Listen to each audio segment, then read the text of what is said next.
Hello everyone and welcome to my first layout for the month of July using these wonderful kits made up mainly of the Cocoa Vanilla Boys Rule Collection.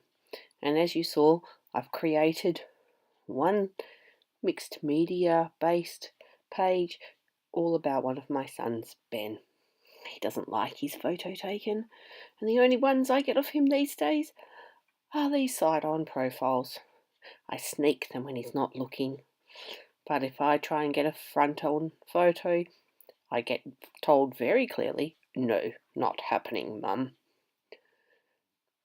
Now, I do apologise for the bit of glare, but I'm not actually filming and recording this at home, as I'm away for a scrapbooking weekend with my two friends, Cherie and Nerily, and I'm doing this while we're away, so it's a little bit different, but I'm adaptive.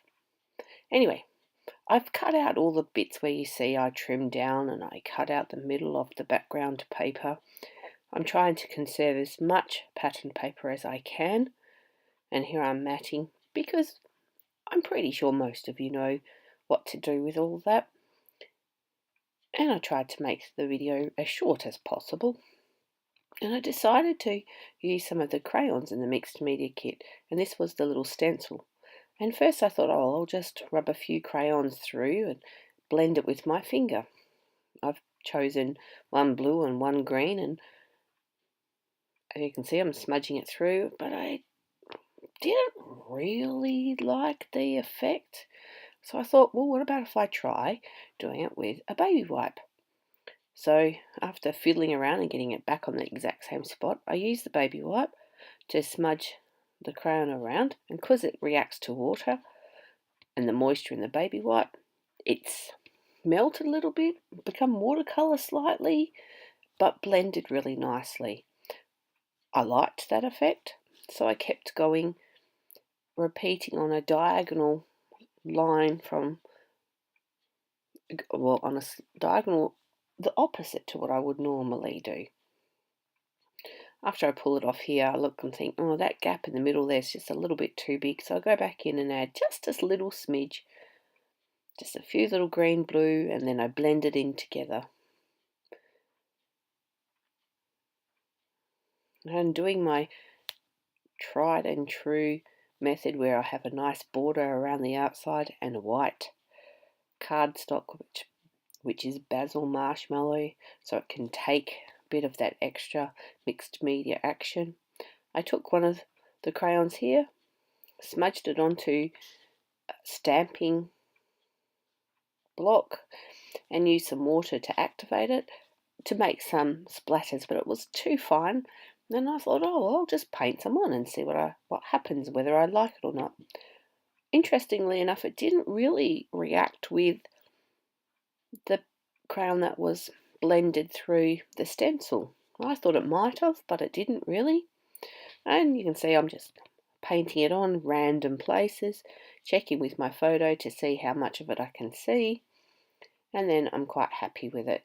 So I stuck down the photo, and as you can see I'm using my double-sided tape method, sticking that on together, and I'm going to start building. I went through both of the packets of the one of the chipboard and one of the die cuts, and I pulled out pieces that I thought I would use. Now that little tiny brown bit there says something about it's time to be awesome, and I thought, well, the big chipboard word awesome could actually cover up the printed word on the little tag, and it was perfect. Now what you can see I'm doing here is, out of the awesome or some of the center pieces, I punched them out, and they're the perfect height for that piece of chipboard to lay against the photo. So I glued them onto the back of that chipboard, and it fits perfectly against the photo. Kind of a shaggy man there, and well, Ben can be quite shaggy. He much prefers not to shave, so he's got quite a hairy little beard for an almost 18-year-old. Here I'm building a bottom cluster. I've pulled out those label stickers from the exclusive pack that's in the main kit, and a few more of the little chipboard pieces, and I've stuck them down. Here I've pulled out a few more pieces just to build on that side of the photo. This little circle with a love heart in it finally finds a resting spot down there. Now what you may have noticed, I put that chipboard piece at the top of the photo because I got some of the crayon onto the photo. It was stuck on my fingers and transferred to the photo, and so I wanted to cover it up. Often you'll see I place things to cover up little mistakes or errors, and just makes a good spot for an embellishment. These were in the chipboard packet and I'm just spreading them around, and once again you can see there I smudged a bit of the green so that cross gets placed perfectly there to cover it up. Another little label sticker. Wasn't quite sure what I was going to do with it at that point, but I just wanted something extra on that little bit of brown just to keep building the layers.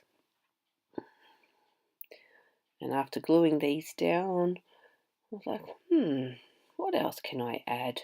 And I pulled out the puffy stickers that come in the main kit, and I found that little one that says love. Perfect, and a few little black hearts, just so that way I've got 3 of those puffy stickers or thickers, and now I'm adding some enamel dots to finish off. Oh no, I tell a lie. I go into the clear sticker pack and I pull out some words as well to add, and I start building underneath that word awesome there. And just a few little words also dotted around. And then a bit of journaling, and it's finished. Date here on this little label sticker.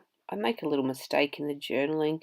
I don't know if you're like it as well, but sometimes my pen just doesn't move as fast as my brain, and so I put the wrong letter, which is what I did here, but I cover it up by adding another little enamel dot.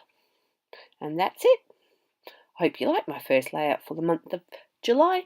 See you next week. Don't forget to pop on over to the Kitaholic Kits website. Bye for now.